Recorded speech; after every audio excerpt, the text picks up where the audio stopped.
He's in his early 30s. He has found someone he likes. For about 5 months, he's been looking at her, but he has not asked because he wants to first get a car. He had sown his car to God as a seed. He's waiting to get another car before engaging this lady in any kind of conversation.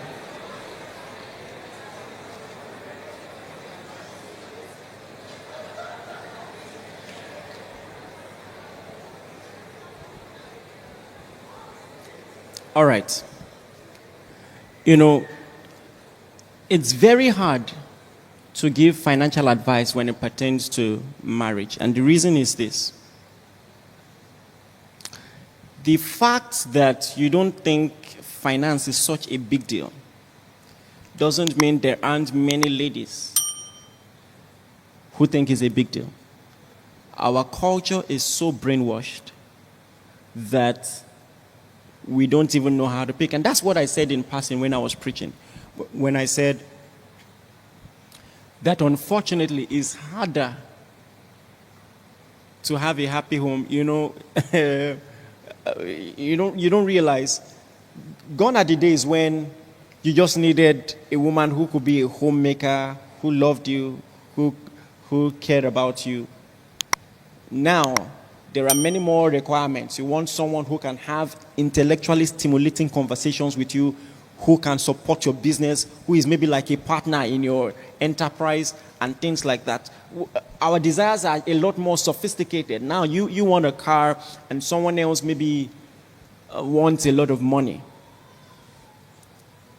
But here is what I'm going to tell you.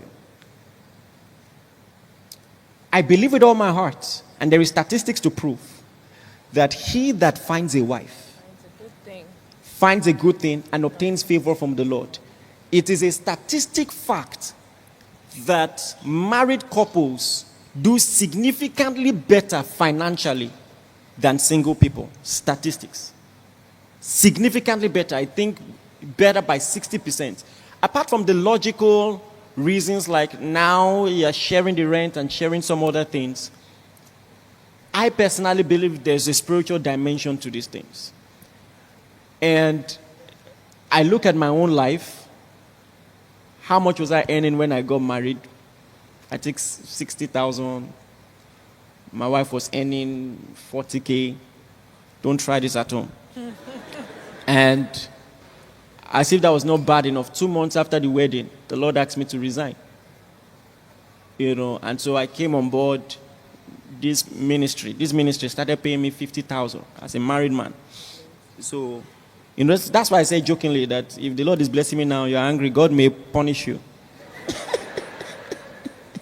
You know, but but it's hard to give that kind of advice because we are in a very competitive culture. We are in a very, if you both have a focus, have a purpose, you know, there are some times you can make an educated guess and say, this person is not lazy.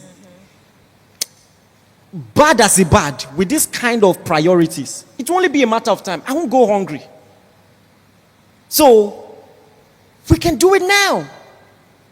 As long as we have food to eat, you know, and some basic needs. So if you don't have a car, how close do you live to work? How close do you live to church? And all those things. Find a house close.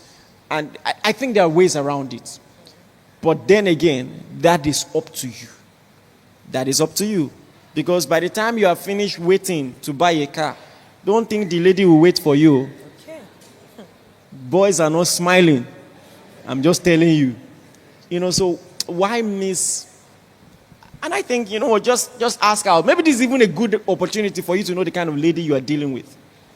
Because I can tell you one thing for sure. My marriage, like every other marriage, we have things we are working on. But one thing that was never an issue, I can say with all confidence that woman did not marry me for money. And I can't tell you how important that is for me. Now that is not an issue. Do you understand what I'm saying? There is something it does for me. Like not to even have the slightest suspicion that is the money. You get what I'm saying? So I think that's probably more reason you should go for it now. That's the time to find the right person. All right? That's just my thoughts. Thank Thank you you. very much, sir. Yes, you can go ahead and give our apostle a round of applause.